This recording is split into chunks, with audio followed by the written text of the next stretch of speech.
We stood in the entryway of my childhood home.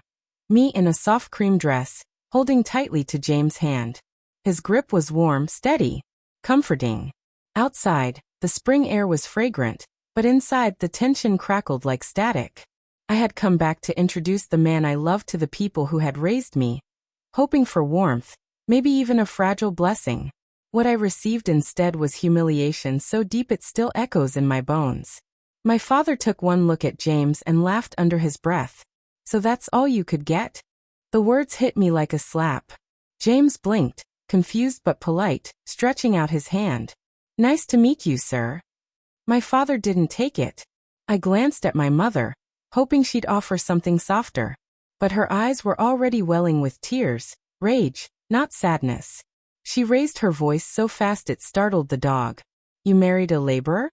You threw away everything we gave you for a man who works with his hands." Her voice carried through the hall like an accusation, loud enough for our neighbors to hear. James' jaw tensed, but he didn't speak. He'd warned me this might happen. I hadn't believed him. I told myself that once they saw how kind, how brilliant, how deeply good he was, they'd come around. But I had underestimated the cruelty of pride dressed up as expectations. My parents had always dreamed of a son-in-law who came with letters after his name. An attorney, maybe. A surgeon. Someone they could brag about at dinners and country club gatherings. But I didn't fall in love with someone from a polished LinkedIn profile. I fell in love with James, the man who built homes during the day and brought me flowers from the roadside at night. The man who cooked dinner when I worked late, who read poetry on weekends, who held me like I was something breakable and sacred. Yes, he worked construction. Yes, he came home with dust in his hair and scratches on his arms. But he also came home happy, grateful, grounded. "I thought you'd be proud," I said, my voice low. "Proud that I found someone who treats me well." "You had your pick of men," my father snapped. "You could have had anyone. You're educated. You're accomplished. And you settled for someone who barely finished high school."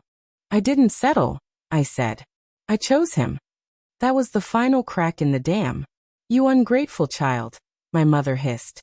"After everything we did for you, private school, piano lessons, internships, this is how you repay us." James shifted beside me. "Ma'am, I don't mean to cause a rift. But your daughter's happiness isn't repayment. It's her right." My father turned on him then. "Don't speak like you know anything about this family." "You're right," James said calmly. "I don't. And judging by how you've treated her in the last 5 minutes, I'm not sure I want to." I wanted to cry and scream and run, but I stood there, frozen in disbelief. This wasn't the first time my parents made me feel small. But this was the first time they humiliated me in front of someone I loved. Someone who deserved better. We didn't stay for dinner. I turned to leave and my mother shouted after me, "When it falls apart, don't come crying to us." James and I drove away in silence. Halfway home I broke down. Not because I regretted marrying him, but because the people who were supposed to love me unconditionally had just shown me their love came with strings.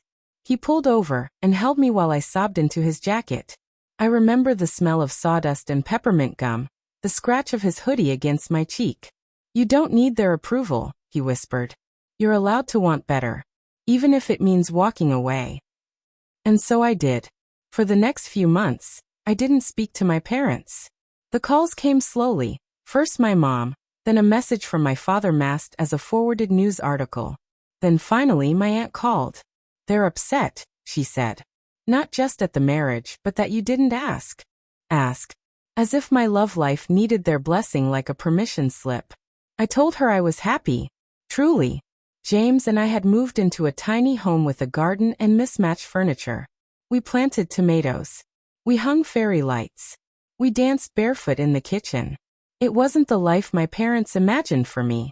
But it was peaceful. Honest. Free. Months later, my mother reached out again. She asked to visit. I hesitated. But I agreed. She arrived wearing pearls and a stiff expression. I watched her eyes take in our home. The chipped plates, the second-hand couch, the flower pots James built himself. And then she saw me. Radiant. At ease. Loved. She didn't apologize that day. She didn't even say much. But when she left, she hugged me. For the first time in years, it felt real. My father stayed silent for longer. When he finally did call, it wasn't about the marriage. It was about his own failing health. He softened after that.